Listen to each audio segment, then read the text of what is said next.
Hello Indians, स्वागत है आपका आपके एक नए चैनल पर जिसका नाम है एंशिएंट एंड मॉडर्न। मेरा नाम है रोशन। आज चैनल की शुरुआत में जानेंगे एंशिएंट टाइम के एक ऐसे राजा के बारे में जो हर हिंदुस्तानी को पता ही होनी चाहिए, विक्रमादित्य ऑफ उज्जैन। अगर इनका एम्पायर आज इंडिया के नाम से जाना जाता ना, तो मैं आपको यकीन दिलाता हूँ इंडिया दुनिया की सबसे पहली महासत्ता और सुपर पावर बनकर उभर आता। लेकिन हिंदुस्तान की ये बदनसीबी है कि उसे प्राचीन काल से ही भारी आक्रमणों का सामना करना पड़ा है।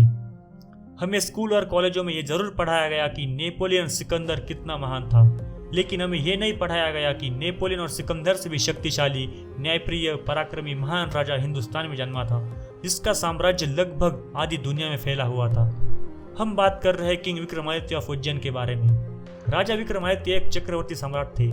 हिंदुस्तान में चक्रवर्ती सम्राट उसे कहा जाता था जिसने पूरे हिंदुस्तान पर राज किया हो। तो चलिए जानते हैं राजा विक्रमादित्य के बारे में कुछ बातें।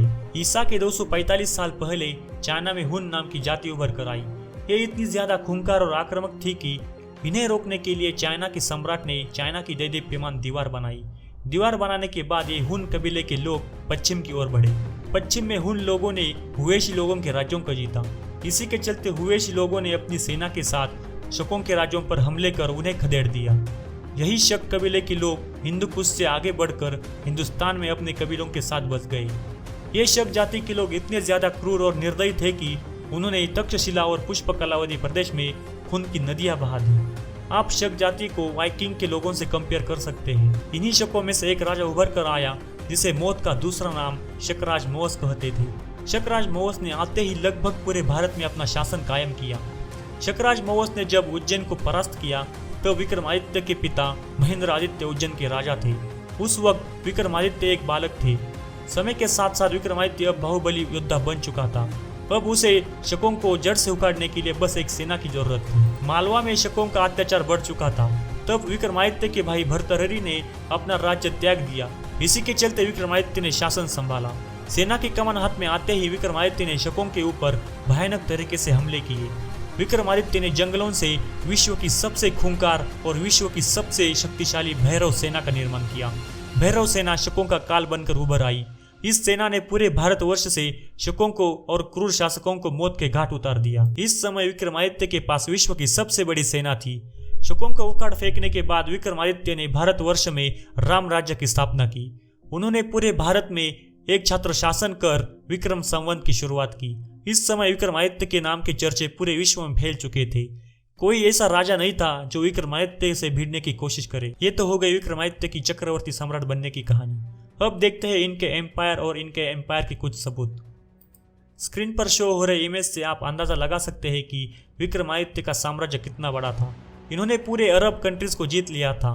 इसका सबूत अरब के एक कवि जहराम किंतोही ने अपने ग्रंथ में शायर उल अकौल में लिखा है। आपको ये जानकारी विकिपीडिया पे भी मिल जाएगी। विक्रमादित्य का साम्राज्य हिंदुस्तान से लेकर अरब देश और साथ ही साथ मिस्र तक फैला हुआ था। विक्रमादित्य के साम्राज्य की जानकारी आपको स्कंद पुराण और भविष्य पुराण में देखने को मिलेगी।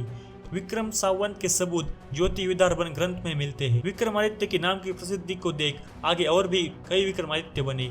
उनमें से एक चोल साम्राज्य के विक्रमादित्य भी शामिल है, जिस पर पोलियन सेल्वन नाम की एक मूवी आई है। विक्रमादित्य एक उपाधि है जो इंद्रदेव से प्रेरित है। विक्रमादित्य के दरबार में 9 रत्न हुआ करते थे, यानी कि 9 मंत्री। आगे चलकर इसे कई न्यायप्रिय राजाओं ने अपनाया। इसमें मराठा एम्पायर के पहले राजा छत्रपति शिवाजी महाराज भी शामिल है। इन्होंने 9 रत्नों में कुछ बदलाव कर अष्टप्रधान मंडल की स्थापना की और इससे ही प्रेरित होकर आज की डेमोक्रेसी सिस्टम है। हमारा और आज के बच्चों का यह दुर्भाग्य है कि विक्रमादित्य का इतिहास हमें पढ़ाया नहीं जाता। मैंने ये वीडियो काफ़ी शॉर्ट बनाई है। इन्हें सिकंदर महान लगता है, लेकिन विक्रमादित्य के इतिहास को और अच्छे से जाना गया तो सिकंदर विक्रमादित्य के सामने कुछ भी नहीं। विक्रमादित्य के ऊपर मैंने वीडियो इसलिए बनाई है क्योंकि आज की पीढ़ी को इनके बारे में पता ही होना चाहिए। रियलिटी है कि हमारे लोगों को बाहर के लोग ज़्यादा कूल लगते हैं। शायद यही एक कारण है कि हमारी गवर्नमेंट विक्रमादित्य का इतिहास स्कूल और कॉलेजों में नहीं पढ़ाती। अगले वीडियो में हम बात करेंगे मॉडर्न एरा के आर्टिफिशियल इंटेलिजेंस के बारे में। इसी के साथ इस वीडियो को यही पैकअप करते हुए जय हिंद।